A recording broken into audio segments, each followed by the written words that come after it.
नमस्कार, आप देख रहे हैं ENS मीडिया और मैं हूं आपके साथ चैनल हेड विकास कुमार। पहला चीज़ कि मैं बता दूं, आज हम मौजूद हैं बांका जिला का बाराहाट प्रखंड अंतर्गत बाराहाट में। यहां पे हमारे साथ सहकारिता बैंक के अध्यक्ष हैं तथा कांग्रेस के पूर्व कांग्रेस प्रत्याशी जिन्होंने एक अच्छी खासी बहुमत से जो है कांग्रेस में जीत के करीब थे। साथ ही साथ ये पैक्स का जैसे हमने आपको बताया, तो कुल मिला के आज हम ENS मीडिया के माध्यम से लोगों के बीच में जो सरकारी योजना है, किसानों के हित में जो चीज़ें होती है, उन चीज़ों को हम लाना चाहते हैं। इसी कड़ी में कई मुद्दे हैं जो डायरेक्ट किसानों को बेनिफिट होता है।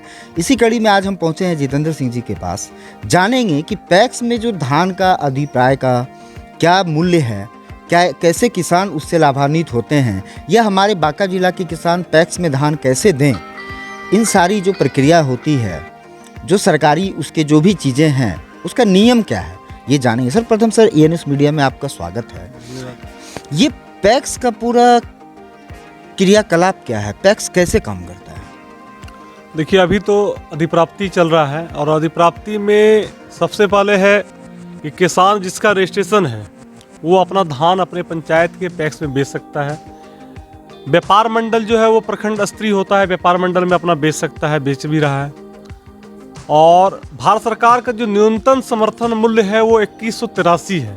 तो उसमें दो तरह का कैटेगरी है। हाँ, तो एक कैटेगरी का धान यहाँ उपज नहीं होता है और बी कैटेगरी की जो 2183 रुपया रेट है, जो कि उस रेट पर किसान अपना धान बेच करके और उसका समर्थन मूल्य का लाभ उठा सकते हैं या उठाते हैं। इसमें जो पहला आपने जवाब दिया कि किसानों को रजिस्ट्रेशन करना पड़ता है, वो रजिस्ट्रेशन का क्रिया कैसे काम होता है, रजिस्ट्रेशन कैसे होता है? वो आधार कार्ड उनका होना चाहिए, बैंक अकाउंट देना पड़ता है।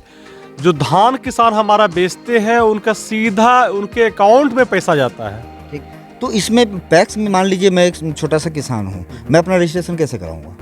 आप कैफे में जाकर करवा सकते हैं। उसमें कुछ जमीन वगैरह का रहता है कि आपके पास इतना कितना कट्ठा या बीघा जमीन होना चाहिए? रैयत और गैर रैयत का है। अधिकतम आप 250 बेच सकते हैं, और यदि आप रैयत हैं और गैर रैयत जो है उनका जो है आपका 100 कुंटल ही बेच सकते हैं।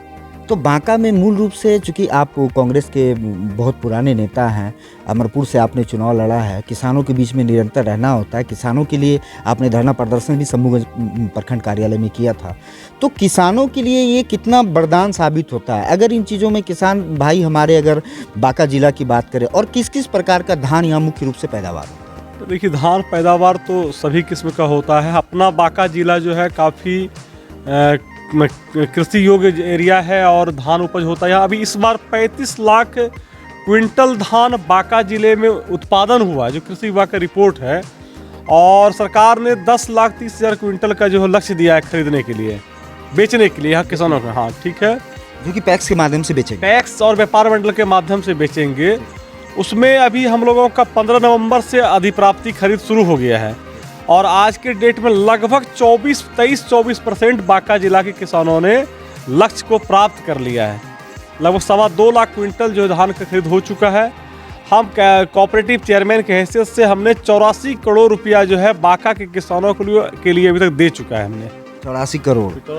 तो ये कहीं न कहीं बांका जिला के किसानों के लिए ये जो योजना है वो काफ़ी लाभान्वित है कि 84 करोड़ रुपया, जैसा इन्होंने बताया सर ने, कि किसानों को जो है मिल चुका है।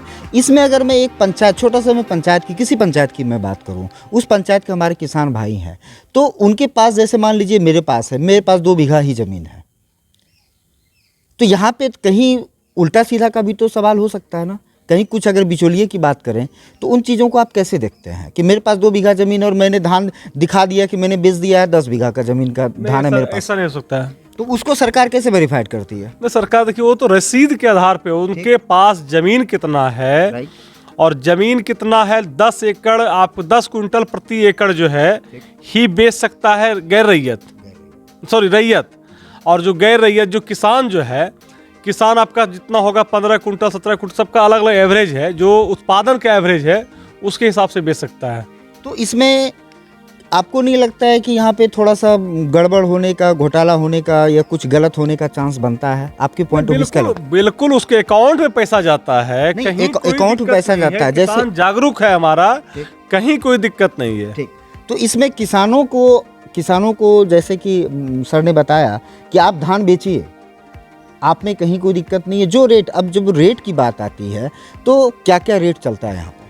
नहीं, बोले 2183 रुपया भारत सरकार का समर्थन मूल्य का जो रेट है, तो क्या पैक्स सभी 2183 में ही लेते हैं कि उसमें कुछ माइनस करते हैं? बिल्कुल कुछ नहीं, बिल्कुल 2183 में ही वो खरीद करते हैं और उनके अकाउंट में पैसा जाता है, किसानों के अकाउंट में पैसा जाता है। तो 8183 2183 रुपये जो है, हमारे किसान भाई देख रहे होंगे इस न्यूज़ को, 2183 रुपया जो है आप जो है पैक्स आपको देगा पर क्विंटल का, प्रति क्विंटल 2183 रुपया आपको जो है पैक्स देंगे। अब इसमें जो है आती है, किसान ने अपनी भूमिका अदा कर दी, हमने जितना उपजाया हमने पैक्स को दे दिया। पैक्स की जिम्मेदारी क्या बनती है? पैक्स का काम है कि उस धान को मिलर को पहुंचाना, मिलर एडवांस राइस गिराते हैं, उसके बाद पैक्स का काम है धान मिलर को पहुंचा देना, बस इतना ही काम है पैक्स का। तो फिर जैसे कि मिलर, अब यहाँ पे पैक्स का जो योग्यता है, पैक्स का जो योगदान है उन्होंने अदा किया, अब मिलर का इसमें क्या अभूतपूर्व योगदान रह जाता है, उनका क्या क्या काम रहता है? वो उसके मैटर पे जो है जिला प्रशासन बताएंगे, वो आप आपूर्ति से समझ सकते हैं, DMSFC है उनसे समझ सकते हैं, उनसे इस मामले में समझ सकते हैं उनका क्या काम तो है। इस मामले में चाहेंगे कि जो इसमें आपूर्ति पदाधिकारी हैं, चाहे उसके जो AGM सर हैं या DGM सर हैं, हमारे बांका जिला के किसानों के लिए मैं यहाँ पे बता दूं कि बांका जिला प्रशासन जो है बहुत अच्छी भूमिका में है कि पहली बार बांका जिला प्रशासन मतलब इतना सक्रिय तरीके से, चाहे वो ओरनी डैम की बातें हो, बांका की इंफ्रास्ट्रक्चर की बातें हो। सर, आपके हिसाब से वर्तमान समय में बांका जिला प्रशासन का कितना अभूतपूर्व योगदान जिले में लग रहा है?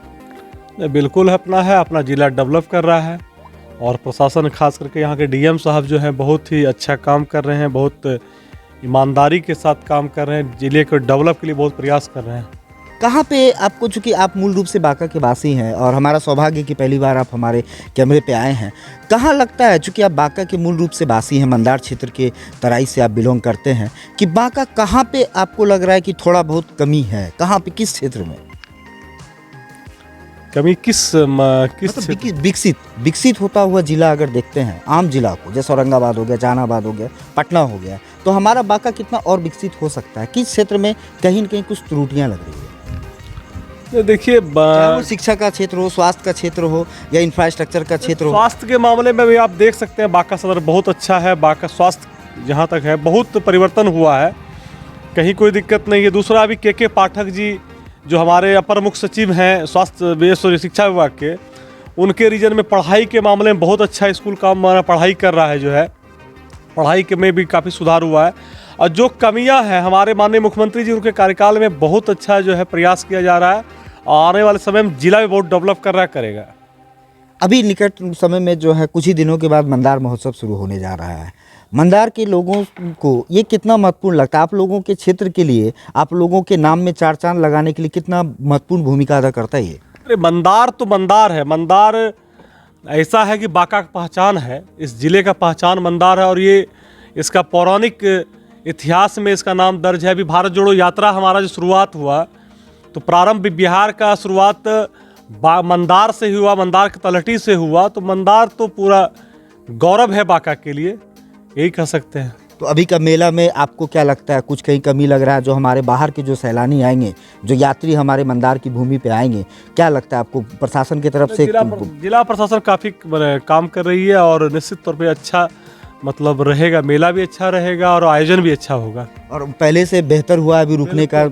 सुरक्षा के दृष्टिकोण से क्या लगता है? बिल्कुल बिल्कुल, यहाँ के पुलिस कप्तान जो है वो बहुत अच्छा उनका नेतृत्व है और बहुत अच्छा काम कर रहे हैं। प्रशासन भी चुस्त दुरुस्त है बांका में। जैसा कि पैक्स के मामले में हम लोगों ने बांका जिला के किसान भाइयों के बारे में जाना, अब इसमें जो है जो एक रोल जो था सर के माध्यम से हमें समझ में आ गया कि पैक्स का क्या योगदान है, बांका जिला के किसानों के लिए कितना बेनिफिशियल है ये। अब नेक्स्ट जो है एडमिनिस्ट्रेशन सेक्टर जो है, बांका का प्रशासनिक स्तर जो है, अब उससे हम चाहेंगे, उनसे हम जानना चाहेंगे कि आगे का जो है, जो रॉ मटेरियल हो गया, राइस मिल तक पहुंच गया, मिल के बाद का क्या सिस्टम है। जुड़े रहिएगा हमारे साथ, आप देख रहे थे ANS मीडिया। धन्यवाद।